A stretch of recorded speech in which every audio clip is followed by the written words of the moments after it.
Hey guys, today I'm going to tell you why it is so difficult to grade with ARS, the Japanese grading card service, how you can still get your hands on some of these awesome ARS graded cards from Japan, and while I'm telling you all the details you have to know, I'm going to present you my high-end Asian English ARS return, and without further ado, let's get into the video.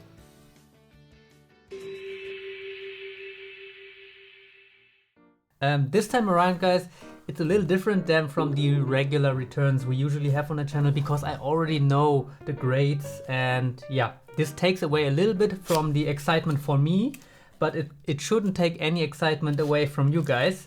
And I'm going to show you all the cards. We have 9 cards in total today guys, and we are directly starting with the TCG card we had.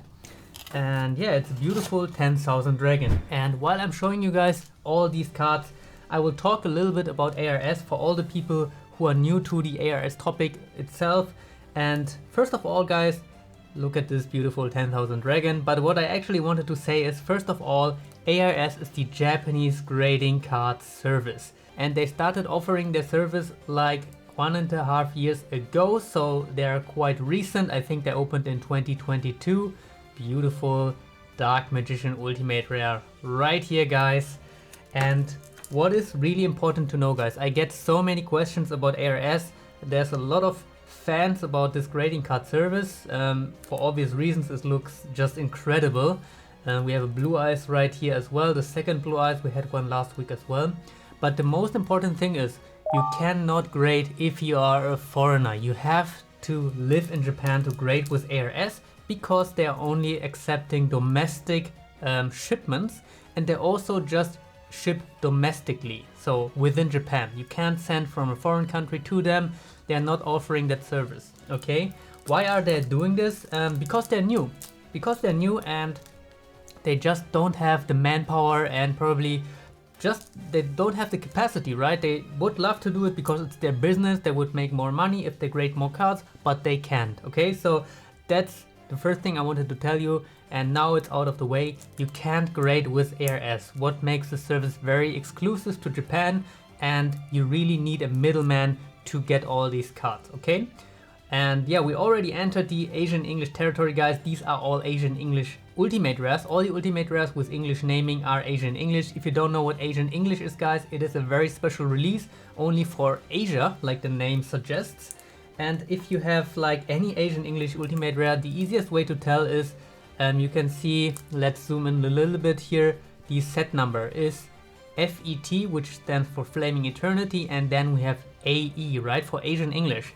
And Asian English Ultimate Rares, I think there is not a single Asian English Ultimate Rares which is less than $100. So these are the most expensive Ultimate Rares you can find. Maybe also some European Ultimate Rares are very expensive and could compare to Asian English, but technically, like speaking very easily, Asian English Ultimate Rares are the most valuable in all Yu-Gi-Oh! Because they are very limited. There is not a lot out there, and yeah, I'm just showing you banger after banger guys. These are crazy money.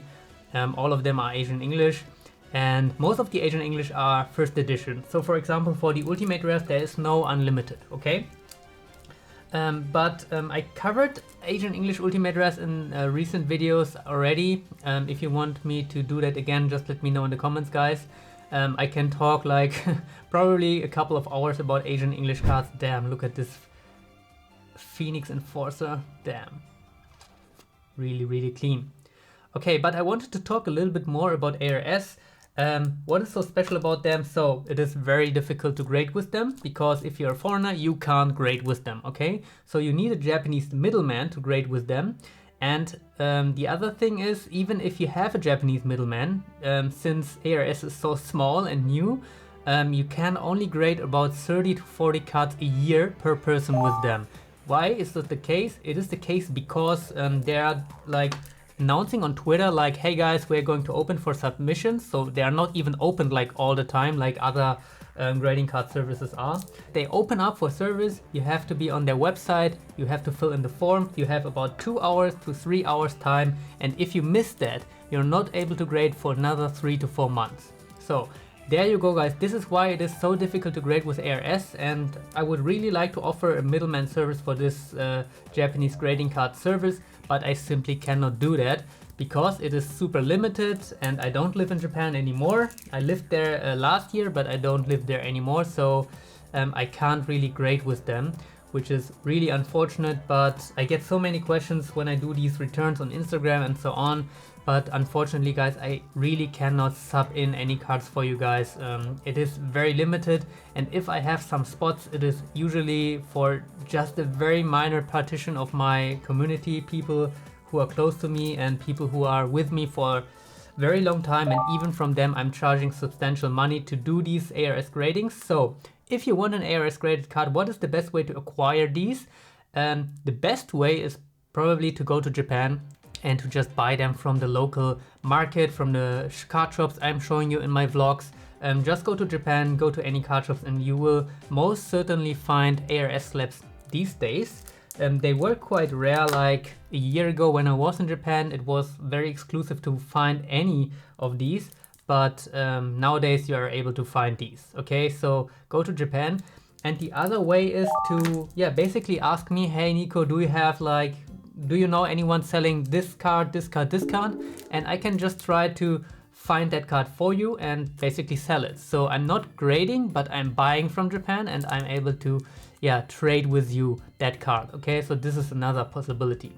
Okay, so I think this is the most important stuff you need to know about ARS, and I just wanted to get it out within this video because there's so many people asking me about this grading card service, and I cannot really answer all the questions anymore on Instagram, guys. I hope you understand. But yeah, this video will definitely clarify a lot of the most important details about ARS. But if you have more questions, guys, just leave them in the comment section below. Okay, so I didn't really talk too much about the cards. I'm gonna do it right now a little bit. What did you just see while I was talking about ARS? So we had definitely some OCG Japanese Yu-Gi-Oh cards right here. We have the Dark Magician and the Blue Eyes, which are both ultimate rares. This is the ARS 8 and this is the ARS 10, as you have seen. And I basically crossed these cards from their PSA counterparts. So this was a PSA 8 and it also got the ARS 8, which is super nice. And this guy actually moved from a PSA 9 to an ARS 10, which is super, super nice. I'm very happy that he made it to a 10. Very, very nice. Both of these are for sale. If you're interested, hit me up on Instagram. And the 10,000 Dragon, guys, this is one card from a viewer. He wanted me to grade it. And like I told you guys, I do this, but it is very limited. And he was able to grade one card with me, which is the 10,000 Dragon. Unfortunately, just a 9. But on the ARS website, I saw that they are using like a lot of tools to really assess the condition of the card. So they are not just looking at it with their own eyes. They're using special tools. They are using magnification, a lot of tools like super zoomed in printers and so on. So I'm really confident in the ARS grading itself. And from my point of view, I would say I trust ARS more than PSA nowadays. But this is just a subjective thing, right? Because I graded with PSA, I also graded with ARS. And my experience is PSA, I mean, from my experience, PSA was quite good. I did only one submission, but about 100 cards. But I was very happy with the PSA submissions as well. But I just feel more confident with ARS. It is such a pity that they are so limited, but yeah. This is just how it is, guys, okay? We cannot change the fact, but they will probably work on their service very hard in the next months and years. And I mean, their primary goal has to be like managing the domestic demand first. And if they're like able to open a service all the time for domestic people, at that point I am basically able to do middleman, right? Because I don't have to wait for the submission windows to open and so on. Really cool when it hits finally that stage, but we have to wait a little longer, guys, okay? So if you want ARS cards, reach out to me. Maybe I'm able to find you something and sell it to you as a regular card. And these cards, I think he was also a PSA 9 and he also just got the ARS 9, just the 9. I mean, 9 is super nice for these Asian English cards. One thing I could tell you about the Asian English cards is the condition of these are usually very, very good. The reason behind that is that Asian English cards also like the I mean, it's technically OCG, and therefore the cardstock is very good quality, unlike, for example, in Europe, where the cardstock quality itself. So when I talk about cardstock, it is basically how fragile the card is when it comes out of the pack, okay? And for these Asian English cards, if you open a pack nowadays, the quality should be very good, but they're basically extinct. You can't even find like booster boxes.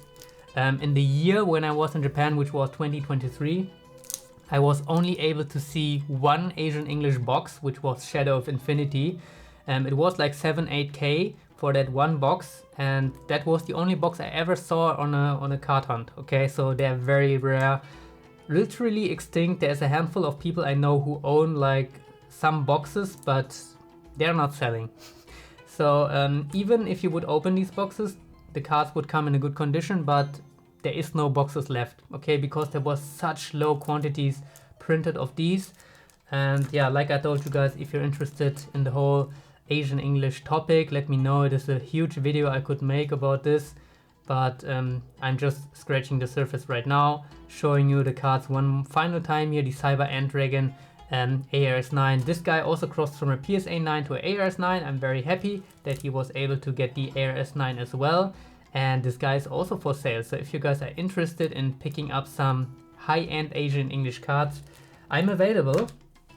And this card I'm probably going to keep. I really, really like the Spiral Spear Strike. I think it's a super, super nice card.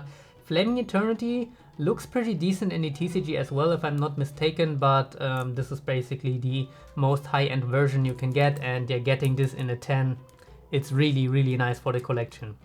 And I think I will do a little, yeah, ARS graded collection showcase in the next few months or weeks, because I want to show you how my collection looks like right now.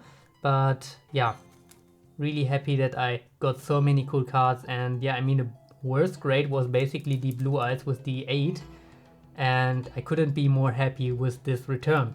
Alright guys, so if you have more questions, just leave them in the comments. I will have a look at every single comment from you guys like always. And I hope you really enjoyed this video. I really enjoyed, and I have to find a nice place for all of these cards, guys. And thank you so much for watching. Hope you enjoyed, and see you in the next video very, very soon. Your bilingual duelist. Ciao.